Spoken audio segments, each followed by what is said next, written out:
साईं की बात। बच्चे, मैं तुम्हारा साईं।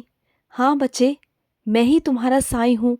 और तुम मुझे खोजना चाहते हो ना, तो मैं एक खोजी हूँ। मैं हर किसी के लिए प्रत्यक्ष रूप में नहीं आता। मैं हर किसी को अपना एहसास भी नहीं कराता। मैं एक खोज हूँ। तुम्हारा साईं एक खोज है मेरे बच्चे।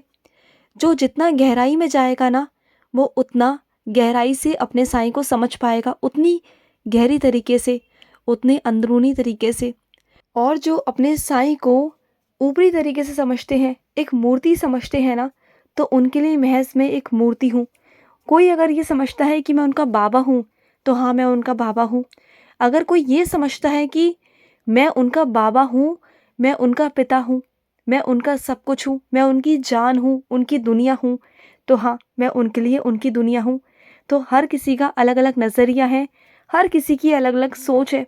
और जो जितना मेरे बारे में जानने की कोशिश करता है, जितना गहराई से मेरे बारे में जानता है ना, वो उतना मुझसे अवगत होता चला जाता है। उतना ही मेरे बच्चे, वो मेरे बारे में उतना ही जानकारी रख पाता है और उतनी गहराई से अपने साईं का एहसास कर पाता है।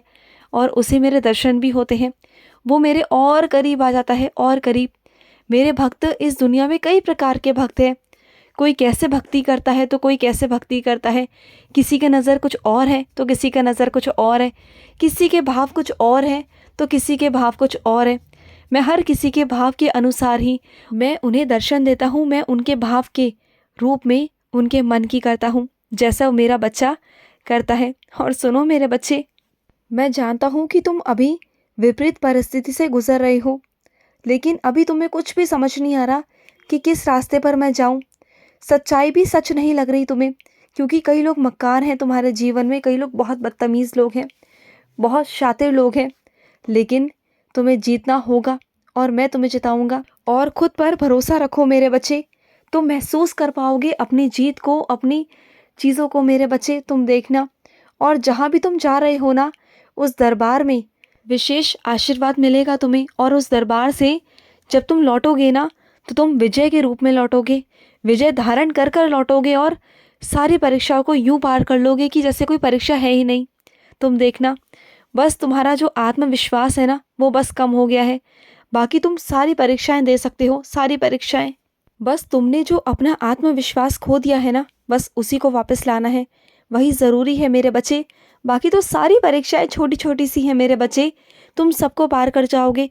जब तुम इतने बड़े बड़े संघर्षों से निकल कर आ सकते हो, इतनी बड़ी बड़ी चीज़ों पर तुम विजय प्राप्त कर सकते हो, तो ये सब छोटी छोटी परीक्षाएं हैं मेरे बच्चे। तुम बिल्कुल चिंता मत करो, बस तुम कर लोगे पार। मैं जानता हूँ, मुझे तुम पर विश्वास है पूरा पूरा कि तुम हर एक चीज़ को पार कर लोगे मेरे बच्चे। और सुनो, कुछ मेरे बच्चों को ना बहुत सारी निराशाएं हैं, लेकिन धीरे धीरे कर कर सब कुछ ठीक हो जाएगा। और जो तुम्हारे दिल में है ना, वही हो जाएगा। तुम बिल्कुल चिंता मत करो। और सुनो, तुम ना ऐसे काम मत किया करो, ऐसे लोगों से उम्मीद मत किया करो कि वो तुम्हारे लिए अच्छा सोचेंगे, अच्छा करेंगे। जब तुम चिंता मुक्त होकर काम करते हो ना, कोई भी काम, तो वो काम बहुत अच्छे से होता है। जब तुम ढंग से कोई काम करते हो, निश्चिंत होकर करते हो ना, तो सारे काम अच्छे होते हैं। लेकिन वही काम अगर तुम चिंता में करते हो ना, तो तुमने परिणाम देखे हैं ना कि कैसे परिणाम आते हैं।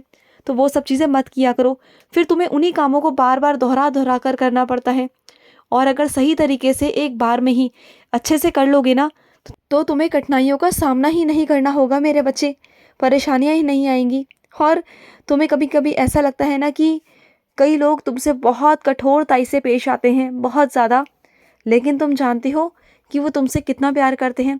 बस वो ऊपरी मन से दिखाते हैं कि वो कितने कठोर हैं तुम्हारे लिए, लेकिन अंदर से ना वो तुमसे बहुत प्यार करते हैं मेरे बच्चे, बहुत प्यार। और सुनो, शरीर से भले ही तुम मुझसे अलग हो मेरे बच्चे, लेकिन आत्मा तुम्हारी मुझसे मिल चुकी है, क्योंकि तुम इस दुनिया की मोह माया से, हर चीज़ से ना बहुत दूर, बहुत अलग हो चुके हो।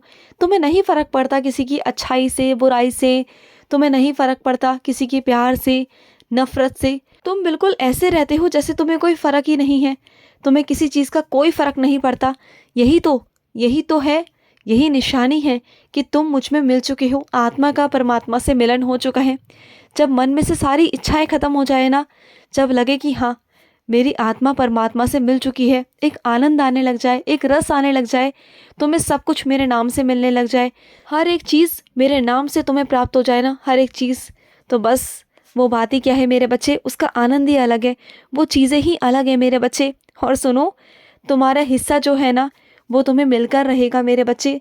तुम्हारा हिस्सा अगर कोई मारने की कोशिश करेगा ना तो उसे मैं कभी माफ़ नहीं करूँगा, और उसके साथ जो होगा ना वो तुम खुद देखोगे मेरे बच्चे, खुद अपनी आंखों से देखोगे। और सुनो, जो भी काम तुम पूरे समूह में मिलकर करते हो ना, लेकिन अब तुम्हारे अंदर इतनी हिम्मत आ जाएगी ना कि समूह का काम तुम अकेले में कर पाओगे, तुम देखना।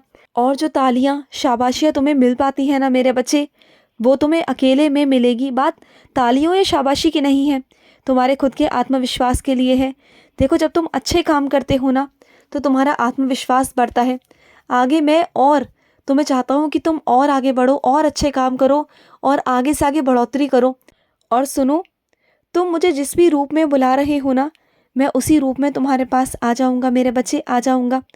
और सुनो, मैं तुम्हें पहले भी चेतावनी दे रहा था और आज भी दे रहा हूँ कि कुछ लोगों से सावधान रहो मेरे बच्चे, कुछ लोगों से। और जो रिश्तों की सीमाएं हैं ना, वो रिश्तों की सीमाओं को मैंने तय किया हुआ है और तुमने भी किया हुआ है, तो बस वो सीमा वहीं तक रखना, वो सीमा उससे आगे नहीं बढ़नी चाहिए। हर रिश्ते की एक सीमा होनी चाहिए मेरे बच्चे, उससे बाहर कोई ना आ पाए, ये याद रखना। और सुनो, तुम हमेशा जब भी उठते हो ना सुबह अगले दिन, तो हमेशा बाहर के साथ में उठते हो, नकारात्मक सोच के साथ में उठते हो, और पिछली रात भी तुम ऐसे ही सोचते सोचते गहराई में सोचते जाते हो और बहुत परेशान होकर सोते हो, कभी चैन की नींद सोते ही नहीं हो तुम। अरे मुसीबत है तो मैं उसे सुलझा दूंगा ना, लेकिन तुम्हारा काम है कि तुम आराम से सो जाओ। जब तुम्हें नींद आए तो सो जाओ, जब तुम्हें आराम करने का दिल करे तो आराम करो, अपने शरीर को आराम दो। ये ज़िंदगी है मेरे बच्चे, और इन्हीं थकावटों के कारण, तुम्हारे शरीर में थकावटों के कारण ना तुम अपनी रुचि को, अपने शौक़ को पूरा नहीं कर पाते हो, और तुम्हारा मन ना बिल्कुल अलग सा हो जाता है, बहुत अजीब से हो जाते हो तुम, और अलग सा ही मन तुम्हारा शांत हो जाता है।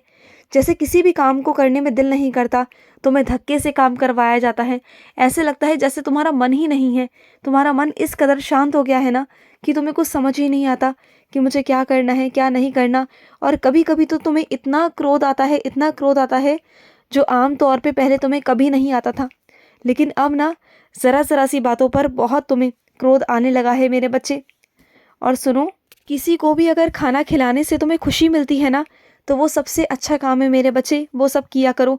और देखो, तुम सबके लिए अच्छा सोचते हो, जन कल्याण के लिए अच्छा सोचते हो, समाज के लिए अच्छा सोचते हो, तुम किसी की आंखों में आंसू नहीं आने देते, कभी किसी को तकलीफ़ में नहीं देख सकते, तुम सबके लिए अच्छा सोचते हो।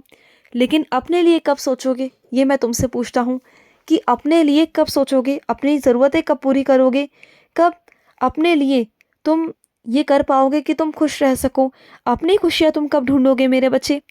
मैं तुम्हें दिल से ये कह रहा हूँ कि तुम्हें भी खुश रहना बहुत ज़रूरी है। तुम खुश नहीं रहोगे ना तो तुम्हारा बाबा भी खुश नहीं रह सकता।